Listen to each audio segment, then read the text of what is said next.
What is up, you amazing people? Nima here, and today I want to talk about a game that I have been waiting for most of this year. It was back in March when they had talked about this new Zelda-like game called Tunic that came out on the Xbox. Well, I decided to check it out, and I played it on my Series S for a little bit, and I thoroughly enjoyed it. But I just felt like this would be perfect on the Switch. I needed that handheld experience, the mobility of being able to take my adventure on the go, or just the ability to be able to play and watch TV at the same time. And in all reality, I've become much more of a handheld player than I ever used to be. So I was overjoyed when they finally announced that this game came out on September 27th. I was so excited to get it. I tried to get the key code so I could binge it, play it early, and do a review, but I was unsuccessful. So I've been playing this game like crazy for the last 48 hours or so, binging it and playing whenever I had an opportunity, just so I could be able to get this review out. And also, I'll be honest, because I really love this game. Before we get into the game, I do want to remind you guys to please hit that like and subscribe button. All of that really helps. I truly appreciate all the support. Each and every one of you guys are just amazing people, and you're really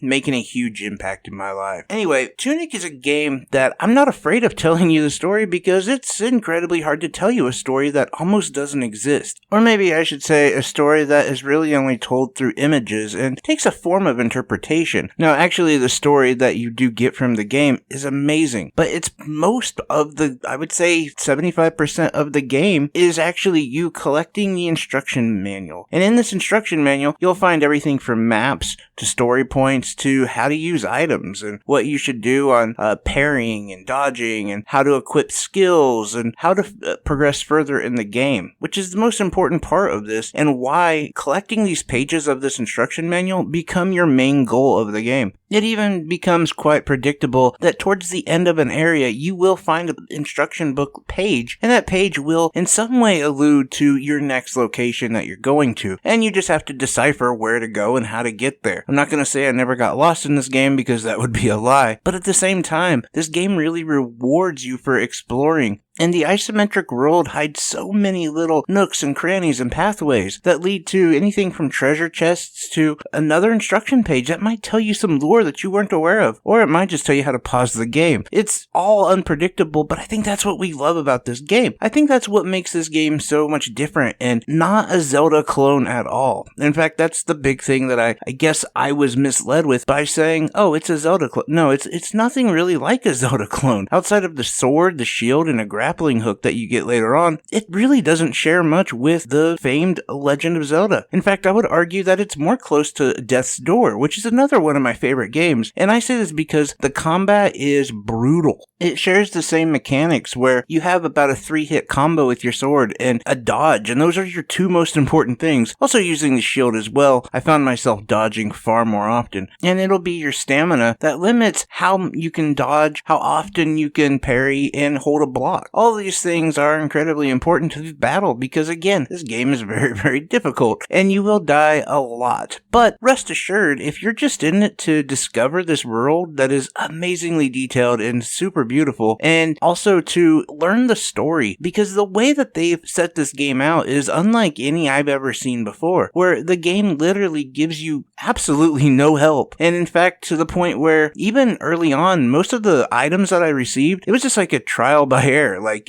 what does this do? I don't know. Let me figure it out just by using it. And sometimes it was a little upsetting because I didn't want to waste something. I'm not one of those people that likes to use all my items. I'm the same type of person who will have a gigantic inventory at the end of a game. At the same time, a lot of the lure from this game doesn't come from the beautiful world or the difficult combat. It actually comes from just discovering what this mystery has to hold and what is actually available in this world, and why is it that there are some sort of mechanics such as turrets and drones that fly around that they protect something. But what are they protecting? And discovering that mystery and finding out more and more about who your friends are, and you do have some very odd friends in this game. It's all something that I think really engages the player. Now, if that's something that you're more interested in and less in the combat, the accessibility of this game also puts it on another level, because you literally just have to go to the options and you can actually make yourself invincible with the no fail mode, or you can just reduce the difficulty of the combat. And that makes a huge difference, especially for a lot of people who maybe feel like they enjoy the game, but combat's just too difficult. And that's one reason why I've been telling everyone I know that they should play it, because this game is unlike any other, but I don't have a fear of recommending a game that they're going to be unable to beat or to be too difficult for them. But at the same time, if you enjoy the combat and you enjoy the difficulty and you have the patience to learn attack patterns, and you're a person who really prides themselves on being able to beat these incredibly tough enemies and incredibly tough bosses, then this game is also for you. And I admit, there were definitely times where after I would beat a boss and I had fought my way through a level, I would turn on the reduced difficulty level just so I could actually explore a little bit more without having to worry so much about dying or using my items. But honestly, this game isn't that unforgiving, as you are given these things called flasks, which they kind of help you restore your health. They give you about half of your health, and every time that you save the game, not only do monsters respawn, but also your flasks respawn as well. So you're not without any help whatsoever. You are given that ability, and you will find a very interesting shopkeep who will sell you extra flasks, or you can even find a lot of them, as well as many other items. And as you start looking into the game, you also find out that there's skill cards, and these skill cards, they can give you added attack power or the ability to recover some of your health when you beat an enemy. And these as well is something that you learn through the instruction manual, and you'll find these skill cards but not have an idea how to equip them until you finally read inside the instruction manual. Although most people now will actually know what to do with them. I did not. But there's so much to learn from this game, and there's so many items to collect that do upgrades that you're not really aware that they really did. There's wells in this game, and if you use the right items in the well, you'll actually receive bonuses, as well as other ways to upgrade your attack power, your defense, and things of that nature. So there are ways to pad the stats to actually help you in the game. It's not this incredibly difficult game, just pointing out the fact that there is also the ability to turn off any damage that you may receive as well. Now, I think that this game also has the most beautiful artwork I've seen as far as the instruction manual is concerned. It has its own language that you somewhat have to figure out. Most of it you can kind of decipher just from the images, and there are enough like English in there that you can make it out. But just browsing through the actual instruction manual, you can see some amazing imagery that I really haven't seen in any other game. I think just the ability to know that you're out there trying to add to this instruction booklet, to find out the mysteries of this world, and to also figure out what's the deal with you. And that was where I spent so much of my thoughts with this game, trying to figure out whatever lore I could find and how that actually tied in with you and your character, as well as everything else in this world.